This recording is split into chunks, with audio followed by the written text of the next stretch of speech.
बात करेंगे special program NDTV ground report का।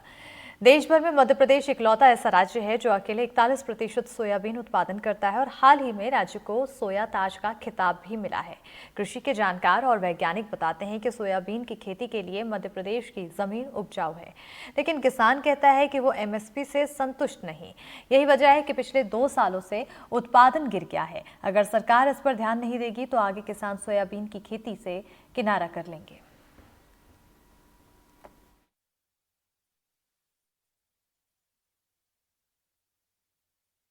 देश भर में मध्य प्रदेश की बात की जाए तो मध्य प्रदेश सोया प्रदेश कहा जाता है और मध्य प्रदेश के लिए सोयाबीन सोने से कम नहीं। 30 साल की अगर बात की जाए तो महाराष्ट्र ने 2021-2022 में इसे पछाड़ दिया और पहला स्थान खुद हासिल कर लिया। लेकिन 2023-24 के आंकड़े बताते हैं, जो केंद्र सरकार ने जारी किए हैं, वो कहते हैं कि मध्य प्रदेश सोयाबीन उत्पादन में पहला राज्य है। मेरे दोनों तरफ आप सोयाबीन के खेत देख रहे हैं और इन खेतों में लहराती हुई ये सोयाबीन की फसल बताती है कि निश्चित तौर पर मध्य प्रदेश में ये हरा सोना न केवल प्रदेश की उन्नति के रास्ते खोलता है, बल्कि कहीं ना कहीं इस सोने से किसानों को भी फलीभूत होने के आसार दिखाई देते हैं। अगर हम जानकारों से जानने की कोशिश करें और समझने की कोशिश करें तो हम ये जानते हैं कि मध्य प्रदेश देश भर में पहला राज्य सोयाबीन को लेकर के क्यों है। सिंह साहब बता दीजिए आप कि पहला राज्य क्यों है। पहला राज्य इसलिए है कि एक तो जो मध्य प्रदेश है वो सोया प्रदेश के नाम बहुत दिन से जाना जा रहा है, और दूसरा जो खरीफ की मध्य प्रदेश की जो खरीफ की एक प्रमुख फसल है और सबसे ज़्यादा रकबे में होती है। मध्य देश में लगभग 110 लाख हेक्टेयर सोयाबीन का रकबा है, जिसमें से मध्य प्रदेश में लगभग 54 लाख हेक्टेयर मध्य प्रदेश में है। और ज़्यादातर जो ज़िले हैं मध्य प्रदेश के वो सोयाबीन ज़िले हैं, उनमें मुख्य फसल खरीफ में सोयाबीन होती है कुछ ज़िलों को छोड़ करके। और उत्पादन की दृष्टि से देखें अथवा रकबा की दृष्टि से देखें तो हमेशा पिछले 2 सालों को 20-21 और 21-22 को छोड़कर 21-22 और 22-23 को छोड़ करके ये हमेशा ही प्रथम रहा है रकबा में भी, उत्पादन में भी। इसीलिए मध्य प्रदेश को सोया प्रदेश कहते हैं। और किसी वजह से पिछले 2 सालों में उनका इसका रकबा कुछ मध्य प्रदेश में कम हुआ है, और इसकी मुख्य वजह ये रही है कि कभी-कभी कुछ समस्याएं, प्राकृतिक समस्याएं भी आती हैं। जैसे एक बार जो है ना इसमें फलियां सेट नहीं हो रही थी। कभी-कभी मौसम की वजह से अभी ऐसा होता है कि मान लीजिए जब बढ़वार चल रही है और उसमें जब मतलब कीड़ों के लिए दवाई पड़ना चाहिए, इसमें मुख्य रूप से कीड़ों की समस्या आती है। और कीड़ों की जब समस्या आती है उस समय मान लीजिए लंबे समय तक बारिश हो गई तो दवाइयाँ भी नहीं पड़ पाती हैं, उसके वजह से इसको नुकसान ज़्यादा हो जाता पहुंचता है। यही बात है। भार्गव साहब भी हैं हमारे साथ में, उनसे जानने की कोशिश करेंगे। सर ये बता दीजिए कि इसकी वैरायटी कितनी होती है और इसको किसान कितने दिन में ले लेता है।